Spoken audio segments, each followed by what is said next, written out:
నమస్కారం. ఇప్పుడు ఒక చిన్న ప్రేయర్ చెప్పేసుకుంటాం.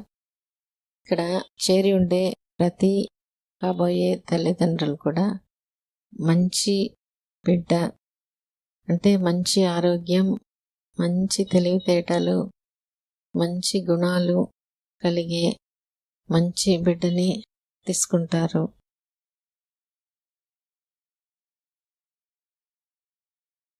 ఇప్పుడు మన బిడ్డని తీసుకోవాలంటే మనం ఏం చేయాలి అనే దాని గురించి మనం చూడబోతున్నాము. దానికి ముందు ఇక్కడ ట్రీట్మెంట్ తీసుకొని గర్భం వచ్చిన వాళ్ళు, బిడ్డను తీసుకునే వాళ్ళు వాళ్ళ ఎక్స్పీరియన్స్ మనకు చెప్తారు. అది మనం బాగా మనసు పెట్టి వింటాము. మనకి ఉండే చాలా డౌట్స్ క్లియర్ అవుతాయి. మనకి కూడా ఒక నమ్మకం. కొన్ని సందర్భాల్లో కొన్ని సంవత్సరాలు మనలో ఉండే డౌటో, మనల్ని వేధిస్తూ ఉండే బాధ, ఇది నాకు కష్టం అనే ఫీలింగ్ వాళ్ళ స్టోరీ విన్నప్పుడు అది తుడిచేసినట్టు వెళ్ళిపోతుంది. అందుకనే మనం ఆ స్థితిలో ఉన్నప్పుడు అవును ఇది వీలవుతుంది అని మనం ఆ ఫీలింగ్ దిగిపోతుంది. లేకపోతే ఏదో వాళ్ళకు వచ్చింది వాళ్ళు ఎక్స్పీరియన్స్ చేస్తారు. నేను ఇంతే కదా, నాకు కష్టం కదా, నాకు అవుతుందో కాదో, ఆ డౌట్లోనే ఇరుక్కొని ఉండిపోతాం.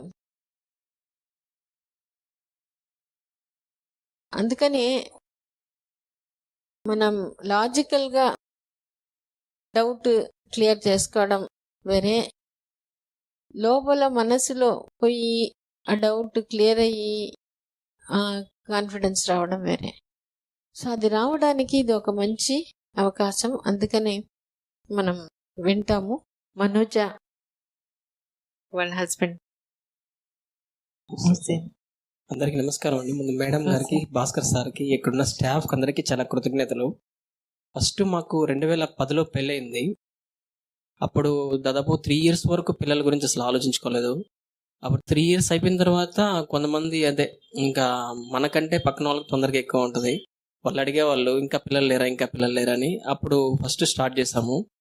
వేరే హాస్పిటల్కి వెళ్తే వాళ్ళు ట్యాబ్లెట్స్ ఇస్తున్నారు, అవి ఇస్తున్నారు, బాగానే ఉందమ్మా, ఇబ్బంది ఏం లేదని చెప్తున్నారు. కానీ ఇబ్బంది పడింది ఆ అమ్మాయి. సరే అని చెప్పి ఆపేసాం మేము. ఆపేసిన తర్వాత మళ్ళీ 1 year, 1.5 year దాకా ఆపేసిన తర్వాత మళ్ళీ హోమియో అయితే సైడ్ ఎఫెక్ట్స్ ఉండవని చెప్పారు. ఇక్కడే దగ్గరలోనే ఆ హోమియో తింటుంటే ఈ అమ్మాయిలో కాన్ఫిడెన్స్ కానీ అదే కొంచెం నాకేదో అయిపోతుంది, ఇబ్బంది అయిపోతుంది అని చెప్పి భయపడతా ఉంది.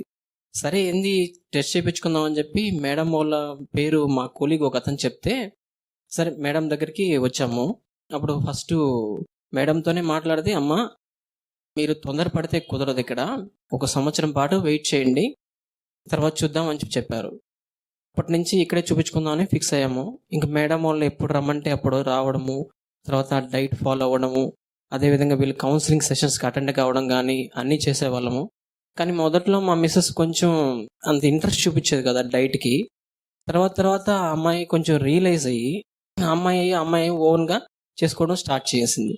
అప్పుడు నాకు కూడా అనిపించింది, పర్లేదు చాలా చేంజ్ వచ్చింది ఈ అమ్మాయిలో, ఇంక ఇబ్బంది లేదు. మా పక్కింటి వాళ్ళు చూసి నవ్వుతూ ఉండేవాళ్ళు. ఈ అమ్మాయి ఎప్పుడంటే అప్పుడు వాకింగ్ చేస్తూ ఉండడం, ఆ 8 వాక్ చేయడం, సరే మేడం వాళ్ళు చెప్పిన డైట్ ఫాలో అవ్వడం. భర్తకి భార్య హెల్ప్, భార్యకి భర్త హెల్ప్ అండి. ఈ రెండు కొంచెం మనసులో పెట్టుకోండి. తర్వాత సమస్యలు అనేటివి ప్రతి ఒక్కరికి ఉంటాయి. అదేమీ పెద్ద మనం తీసుకునే దాన్ని బట్టి ఉంటుంది.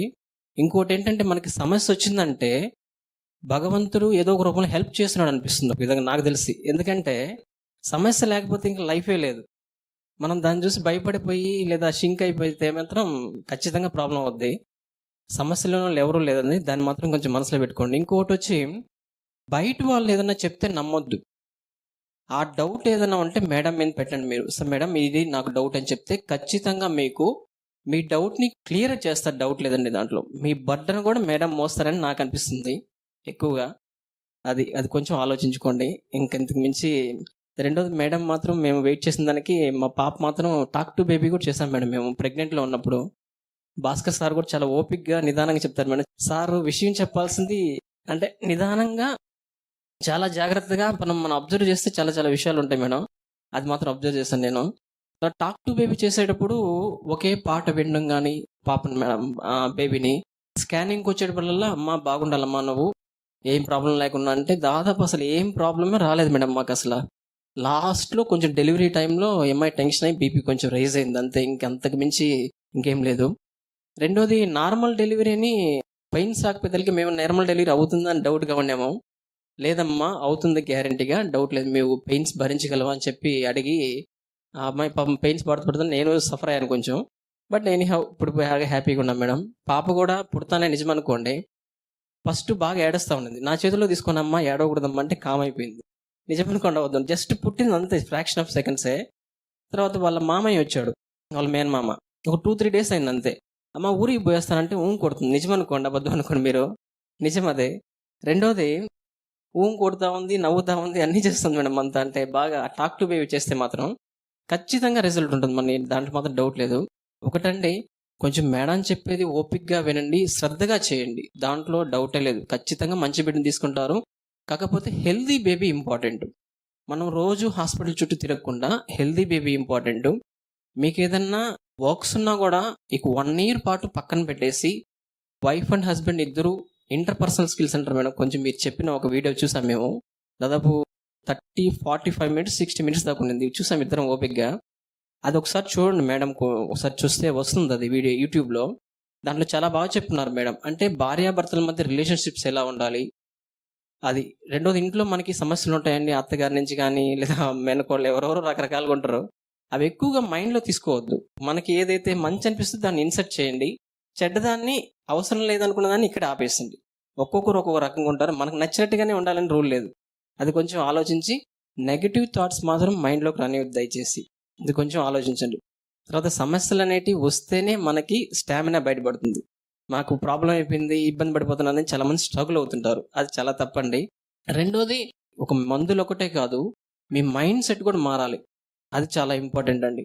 మనం ఎప్పుడైతే పాజిటివ్గా అనుకుంటామో జరిగినా జరగకపోయినా based on God what ever it is, అదే చెప్పినట్టు మనం ప్రయత్నించడం మన ధర్మం, రిజల్ట్ అనేది విల్ బి గాడ్, తప్పకుండా వస్తుందండి రిజల్ట్, దాంట్లో సందేహమే లేదు. అయితే మంచి బిడ్డని, ఆరోగ్యవంతమైన బిడ్డని తీసుకోండి, అంతే మేడం చెప్పేది. మీరు ఇంతకు ముందు ట్రీట్మెంట్ బయట తీసుకొని ఉంటారు కదా, బయట మీ ఫ్రెండ్స్ అంతా కూడా అవును. తీసుకుంటారు, ఇక్కడ వచ్చి డయట్ తర్వాత మీ ఇద్దరు ఒకరికొకరు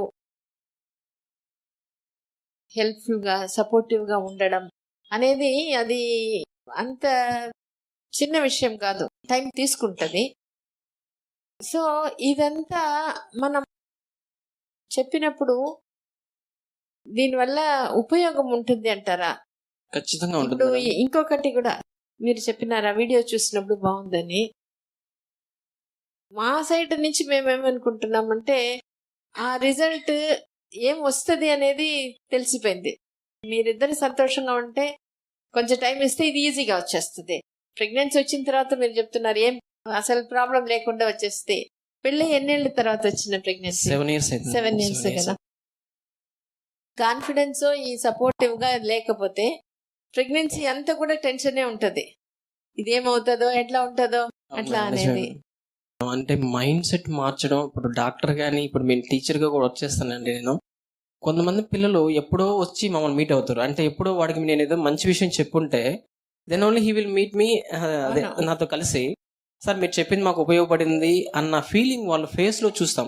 అదేవిధంగా సార్ మేడం కూడా కొన్ని చెప్తుంటారు మీకు గట్టిగా, మీ నుంచి కూడా కొంచెం సపోర్ట్ బాగా 70-80% మీ నుంచి వస్తేనే, మిగతా 20% మేడం వాళ్ళు చేస్తేనే రిజల్ట్ బాగుంటుందండి, దాంట్లో సందేహం లేదు, దాంట్లో డౌట్ లేదు మేడం. వీడియోస్ కూడా కొంతమంది ఏంటంటే ఒకసారి చూసేసామని వదిలేస్తారు, దాన్నే 2-3 సార్లు చూస్తే ఏమవుతుందంటే మన మైండ్ ప్రతిసారి ఫుల్ ప్రజెంట్లో ఉండదు, మీకే కాదు నాకు కూడా. కానీ ఇక్కడి నుంచి చెప్తుంటే కొంత ప్రజెంట్లో ఉంటుంది మేడం, డౌట్ లేదు. మనం అక్కడి నుంచి విన్నామంటే లేదా ఒక వీడియో చూస్తుంటే ఒక్కొక్కసారి ఆబ్సెంట్ వెళ్ళిపోయి ఎక్కడో వెళ్ళిపోతుంది మేడం. సో మళ్ళీ దాన్ని 2nd time 3rd time 4th time చూడడం వల్ల ఉన్నటువంటి విషయాలు కొన్ని మనం గ్రహించలేకపోతే 2nd time గ్రహించవచ్చు. అంటే ఒక చిన్న మార్పు. అంటే నేను భగవద్గీత వింటూ ఉంటానండి అప్పుడప్పుడు, దాంట్లో ఒకటి విషయం ఎందుకో నన్ను బాగా ఇచ్చేసింది అనమాట. అంటే దుఃఖించిన వాటి గురించి దుఃఖించడం అనుచితం అని చెప్తాడు ఆయన. ఈ విషయాన్ని మనం ప్రతి దానికి అప్లై చేసుకోవచ్చు. అంటే ఆ విషయం ఎందుకో నాలో మైండ్లో బాగా ఉండిపోయింది మేడం. అంటే ఇది ఎందువల్ల అయిందంటే వినగా వినగా ఏమవుతుందంటే దాని యొక్క థీమ్ అనేది బాగా దిగుతుంది మేడం. డౌట్ లేదు మేడం దాంట్లో. ఓకే. ఇప్పుడు మేడం వాళ్ళు చాలా మీటింగ్స్ పాపం ఓపిక్గా వాళ్ళు బాగా మీకు మేలు జరగాలని ఎంత ఆలోచిస్తారో దేవుని ప్రార్థిస్తారో నాకు తెలీదు, చూస్తున్నాను అది. ఒకసారి అదంతా చేసి ఇది చేయడానికి చాలా టైం పడుతుంది. కాబట్టి అది మీరు బాగా తీసుకోవాలి. ఆ తీసుకున్నప్పుడే రిజల్ట్ బాగుంటుంది. ఇంత కష్టం మేడం పడ్డప్పుడు కనీసం మీ అది యాక్చువల్గా ఏంటంటే అవసరం మనది. కాబట్టి మీ సైడ్ నుంచి బాగా పాజిటివ్ ఉంటే ఖచ్చితంగా రిజల్ట్ బాగుంటుంది. దాంట్లో సందేహం లేదు మేడం. అది మాత్రం. తర్వాత ఈ భగవద్గీత శ్లోకం అది ఎన్నిసార్లు మీరు చూస్తుంటారు? తర్వాత దాని గురించి ఎక్కువగా ఆలోచించి అది తీసుకున్నారా? మేడం ఆలోచించలేదు మేడం. ఏదో సడన్ గా అయిపోయింది మేడం. అంతేను. ఓకే, ఓకే, అంతే మేడం. ఓకే. సడన్ గా అది ఓకే. ఎందుకో వింటూ ఉంటాను, మామూలుగా అప్పుడప్పుడు వింటూ ఉంటాను, చూస్తుంటాను. దాదాపు తెలుగులో 193 ఎపిసోడ్లు చూసాను మేడం. అదే భగవద్గీత. భగవద్గీత ఇప్పుడు అంటే నాకు ఇంట్రెస్ట్ బాగా. అది ఏముంది అసలు వాళ్ళ మనం పాత నేర్చుకున్నాం కదా, అప్పట్లో ఎట్లా ఉంది ఇప్పుడు ఎట్లా ఉంది ఇప్పుడు ఎట్లా ఆలోచిస్తూ ఓకే. గమ్మలు కూర్చొని దాదాపు 4-5 అవర్స్ చూస్తూ ఉండిపోతాను మేడం. Even okay. కాలేజీలో క్లాసులు లేకపోతే ఆ, అదే పని మేడం నాకు. ఇప్పుడు ఓకే, రామాయణం ఓకే. స్టార్ట్ చేస్తాను. స్టార్ట్ చేశారు. ఓకే, అంటే ఓకే. విషయం ఎట్లా ఉంది అంటే మనం దానికి కనీసం కొంతలో కొంతన్నా ఆలోచించి వాళ్ళ యొక్క ఇప్పుడు దేవుని ప్రార్థిస్తామండి, షిరిడీకి వెళ్తాం, ఇంకో వెంకటేశ్వర స్వామి దగ్గరికి వెళ్తాం, అల్లాకి వెళ్తాం, కానీ దాంట్లో మనము ఎంత మాత్రం చూస్తున్నామని. కాబట్టి తీసుకోండి, డౌట్ లేదు, మంచి బిడ్డనే తీసుకుంటారు, డౌట్ లేదు. కాకపోతే మేడం చెప్పినట్టు మార్నింగ్ లేసి మంచి అసలు నాకు తెలిసి మనసును ప్రశాంతంగా పెట్టుకుంటే ఏ సమస్య ఉండదు మేడం. ఉండదు. నేను అది అనాలిసిస్ చేశాను. కాబట్టి ఒకటేంటి, మన వైఫ్ మనల్ని అన్నా తప్పలేదు, మనం వాళ్ళన్నా తప్పలేదు. ఒకటే లాజిక్ మేడం నాదేంటంటే, మనం సర్దుకోపోతే దేవుడు ఎప్పుడొకప్పుడు రియలైజ్ చేస్తారు వాళ్ళని. అది మాత్రం షూరు. అది మాత్రం తెలుసుకున్నాను. మీరు ఎట్లాంటి సహకారం ఇచ్చారు ఆమెకి? అమ్మాయి పాపం కర్ణాటక. Okay, okay. సో మా మదర్ లేరు, మా ఫాదర్ వేరే దూరంగా ఉండేది. సో ఇద్దరం పని చేసుకోవడం వెళ్ళడం అట్లా చేస్తూనే ఉన్నాము. 2 years MBA కూడా చదివింది. తర్వాత మాకు అదే వాళ్ళ దూరం అయిపోయారని కొంచెం బాధగా ఉన్నది అమ్మాయి. దానివల్ల నేను కూడా కొంచెం అంత ఎంగేజ్ కాబట్టి అంత ఆలోచించలేదు. తర్వాత ఆలోచించేవాడిని, ఎందుకు వస్తుంది మా ఇద్దరి మధ్య గొడవలు అని చెప్పి ఆలోచించి బాగా కాలేజీలో ఆలోచిస్తే, సరే అప్పటి నుంచి నిదానంగా చెప్పడం స్టార్ట్ చేస్తాను నేను. Okay, okay. బాగా నిదానంగా ఇటు కాదు మనం అట్ట మనం అని చెప్తుంటే తను వినేది, చేంజ్ అయింది, చాలా చేంజ్ అయింది మేడం. ఫుల్ గా చేంజ్ అయింది. ఆ మార్పు వచ్చింది. తర్వాత ఆ అమ్మాయి వీడియోస్ చూడడము, నాకు చెప్పడము, తర్వాత వాకింగ్ చేయడము, డైట్ చేయడము అన్ని చేస్తుండేదానికి ఇంకా నాకు ఫుల్ నమ్మకం వచ్చింది మేడం. గ్యారంటీగా సక్సెస్ అవుతుంది, డౌట్ లేదు. భగవంతుని మనకు మంచి బిడ్డని ఇస్తాడు అనుకున్నాం. అట్లాగే మా పాప కూడా మంచి అమ్మాయి మేడం. మేము ప్రెగ్నెన్సీ ఉన్నప్పుడు చెప్పుకునే వాళ్ళం, అమ్మ బాగా నిద్రపోవాలమ్మా, ఎక్కువ విసిగకూడదమ్మా నాన్న అంటే, బాగా నిద్రపోద్దని నిజం అనుకోండి. మార్నింగ్ 9 పనుకుంటే 12 లేదు మేడం, 12 దాకా లేదు మేడం. మధ్యాహ్నం కూడా ఈ మధ్య కొంచెం తగ్గించింది పెద్ద బిడ్డ అతనికి. ఇంతకు ముందు నైట్ కూడా మాక్సిమం ఇబ్బంది పెట్టింది మేడం. 99% ఇబ్బంది పెట్టింది మేడం. ఎప్పుడో ఏందో రేర్ గా అంతే, లేకపోతే ఫుల్ హాయిగా నిద్రపోద్ది. మమ్మల్ని మాత్రం ఇబ్బంది పెట్టింది మేడం. తర్వాత ఇట్లా మీరిద్దరు ఒకరికొకరు సపోర్ట్ ఇచ్చుకున్న తర్వాత అప్పుడు పక్కన వాళ్ళు గాని బయట వాళ్ళు గాని ఏమైనా చెప్పినప్పుడు ఆ బాధపడడం తగ్గిపోయిందా? ఖచ్చితంగా తగ్గింది మేడం. అమ్మాయికి సపోర్ట్ గా చెప్పేవాళ్ళని, లేదా సొసైటీకి ఏదైనా చేసుకుందాం మనము, ఇబ్బంది ఏం లేదు, చెట్లు నాటుకుంటూ ఉంటే ఎంత పుణ్యం వస్తుంది అని చెప్పి కొంచెం సపోర్ట్ చేస్తూనే ఉన్నాం. అప్పుడు కొంచెం బాగా ప్లస్ అయిపోయింది. తర్వాత నుంచి వాళ్ళు ఎవరైనా అన్నా కూడా బాధ ఇంకేం లేదు మేడం. ఖచ్చితంగా వాళ్ళు ఇప్పుడు ఏమైందంటే పెళ్లికి కానీ ఇంకా దగ్గర కూడా రావడానికి ఇబ్బంది పడేది మొదట్లో. ఏం కాదు మనం పద అడిగిన దానికి సమాధానం చెప్తాం పదా అని చెప్పారు. సో తర్వాత ఏమన్నా అడిగినా కూడా బాధ లేదు. ఇంకేం లేదు మేడం. ఇంకేం ఈ లేదు. సపోర్ట్ బాగుంది అనేది ఆ మనసుకు వచ్చిన తర్వాత వేరే వాళ్ళు ఎవరైనా ఏమైనా మాట్లాడినా కూడా ఇంకా తీసుకునేది లేదు మేడం. తీసుకునేది అమ్మాయి మార్పు వచ్చింది మేడం. నాకు కూడా బాగా అంటే చేంజ్ అనేది చూస్తే మనకు కూడా ఆశ్చర్యం కలుగుతుంది ఒక్కోసారి కదా. వీడియోస్ చూస్తుండేది మేడం అమ్మాయి. సో చెప్తుండేది నాకు ఇట్లా, రైట్ బాబా చేంజ్ అయింది, మనకి ఇంకేం చెప్పే పని కూడా లేదని చెప్పి నేను అనుకున్నాను. మీ సపోర్ట్ మాత్రం బాగుండేది మేడం. స్టాఫ్ కానీ చంద్రకళ మేడం గుర్తున్నారు, అదే రమణి మేడం పేర్లు కొన్ని తెలియదు నాకు, జ్యోతి మేడం, వీళ్ళందరూ బాగా సపోర్ట్ చేశారు. ఆ అమ్మాయికి చాలా డౌట్స్ ఉండేదండి, మామూలుగా చెప్తున్నా ఎవరికైనా సహజం అది. నాకైతే పెద్ద ఏమీ డౌట్స్ లేదు మేడం. అంటే కొంచెం నిదానంగా మీరు చెప్పే మీటింగ్స్ కూడా బాగా వినే ఉన్నాను. అంటే నా ఎంతూజియాజం ఏంటంటే మేడం, ఎవరన్నా ఏదైనా కొత్త విషయాలు చెప్తారేమో అంటే సందర్భానుసారం ఒక్కొక్కసారి మీరు చెప్పినట్టు భగవద్గీతలో ఆ శ్లోకం ఎందుకు వచ్చి ఇంప్రెస్ చేసిందో మనకు తెలియదు మేడం. అట్లా ఏదన్నా కొత్త విషయం దొరుకుతుందని వింటున్నాను. రెండోది, ఇప్పుడు టీచర్గా పనిచేసినందు వల్ల నాకు అంతా తెలుసని నేను అనుకోనండి. కొత్త క్లాసులు వచ్చి ఎవరన్నా బయట వాళ్ళు చెప్తుంటే కూడా వింటుంటాను. ఒక్కొక్కసారి మనకు తెలిసిన విషయం బాగా వింటూ ఉంటే మళ్ళీ బాగా డెవలప్ అవుతుంది, అంతే, ఇంకేం లేదు. కాబట్టి వీడియోస్ కూడా మీరు మళ్ళీ మళ్ళీ చూస్తూ ఉండండి. ఇద్దరు కలిసి చూస్తే ఇంకా బాగుంటుంది రిజల్ట్. ఒకరికొకరు చెప్పుకోవడం, అనవసరమైన సీరియల్స్ అవి ఇవి చూడకుండా, టైం వేస్ట్ చేయకుండా ఇవి చూడండి. లేదా మీకు నచ్చిన భగవంతుడు కానీ యేసుక్రీస్తు కానీ అందరూ ఒకటే అండి, ఒకటే థీమ్, దాంట్లో ఏం డౌట్ లేదు. అది మీకు ఇష్టమైన దాన్ని మీరు చేయండి చాలు, ఇంకేం పర్లేదు. ఇంకా యోగా, మెడిటేషన్ ఇవి చేసిన వల్ల కూడా బ్లడ్ సర్క్యులేషన్ బాగా డెవలప్ అవుతుందని డౌట్ లేదు. నాకు కూడా డైట్ చేసినప్పుడు మాకు ఇక్కడ యాక్చువల్గా చిగులు ఇవి ఊడిపోయేది మేడం, అప్పుడు లేసిపోయేది నాకు. ఓకే. ఈ డైట్ చేయడం వల్ల కంప్లీట్ అది పోయింది, అది పోయింది. ఇప్పటికి కూడా మేము కంటిన్యూ చేస్తుంటాం అప్పుడప్పుడు. ఇప్పుడు కూడా మేడం వీడియోస్ చూస్తూ ఉంటాను నేను చూస్తాను, అమ్మాయి కూడా చూపిస్తాను మేడం అప్పుడు. అంటే ఎవరన్నా కొంతమంది పేషెంట్స్, అదే ఓల్డ్ పేషెంట్స్ చెప్తుంటారు మేడం, చెప్పినప్పుడు ఏదైనా మంచి విషయాలు ఉన్నాయి అని చెప్తే చూస్తూ ఉంటాం ఇద్దరం ఓపిక్గా, పాజిటివ్గా. అంటే ఇవి రెండోది లైఫ్ కూడా ఉపయోగపడతాయి అన్న ఒపీనియన్తో చూస్తుంటాను మేడం. నేను చూస్తుంటాను, పక్కన వాళ్ళు, మా వాళ్ళు ఎవరైనా కొలీగ్స్ కానీ వాళ్ళు ప్రెగ్నెన్సీ రాకపోయినా వాళ్ళకి వచ్చిన్నా కూడా బేబీ టాక్ టు బేబీ చేయమని చెప్తాను. ఏమి టెన్షన్ ఏమి పడొద్దు, నిదానంగా ఉండండి అని చెప్తే వాళ్ళకి కొంచెం ధైర్యం వస్తుంది మేడం. మెయిన్ ఈ ధైర్యం వల్ల సపోర్ట్ వస్తుంది. ఈ సపోర్ట్ అనేది మనం డబ్బులు పెట్టుకుంటే రాదు, ఎక్కడ రాదు మేడం, కొంచెం చెప్పే మాట తీరుని బట్టి ఉంటుంది, అంతే మించి ఇంకేం లేదండి. కాబట్టి మీరందరూ భగవంతుని దయ వల్ల నేను ప్రార్థిస్తున్నాను, మంచి బిడ్డని, ఆరోగ్యకరమైన బిడ్డని, ఆ బిడ్డ ముందు మనకు ఉపయోగపడాలి, సొసైటీకి ఉపయోగపడాలి. కాబట్టి మనం ఇప్పుడు స్కూల్స్ చూస్తున్నాను, తర్వాత బయట ఎన్విరాన్మెంట్ చూస్తున్నాం, పేపర్ చూస్తున్నాం, రోజు ఏదేదో చూస్తున్నాం మనం. కాబట్టి ఆ తీరులో మన బిడ్డ ఉండకూడదండి రేపు. అదొక్కటి కొంచెం మనసులో పెట్టుకొని పెంచే విధానం కానీ దీన్ని టాక్ టు బేబీ చేయండి బాగా. అది చేస్తే మాత్రం ఖచ్చితంగా మీ బేబీ మంచి రిజల్ట్ ఉంటుంది. మనం చెప్పింది కూడా జాగ్రత్తగా వింటుందండి. మీరు విందేమో చిన్నపిల్లలకి ఏం తెలుసు, కడుపులో ఉన్న బిడ్డకి ఏం తెలుసు అని చెప్తుంటారు కొంతమంది. అవన్నీ ఒట్టి మాటలు. మన పాతకాలంలో చూసే ఉంటారు, మీరు చూస్తుంటారు ఆల్రెడీ. ప్రహ్లాదుడు కానీ, అభిమన్యుడు కానీ, అంత మనకి లేకపోయినా పర్లేదు, కానీ ఖచ్చితంగా అది దాని రిజల్ట్ మాత్రం గ్యారంటీగా ఉంటుందండి, డౌటే లేదు. మేము చెప్పాను ఆల్రెడీ మీకు, స్కానింగ్కి వచ్చేటప్పుడల్లా చెప్పుకునేవాళ్ళం మేడం, అమ్మ బాగుండాలమ్మా, నువ్వు ఇబ్బంది లేకుండా అంటే చెప్పాను మేడం. 99% ఇబ్బంది లేదండి.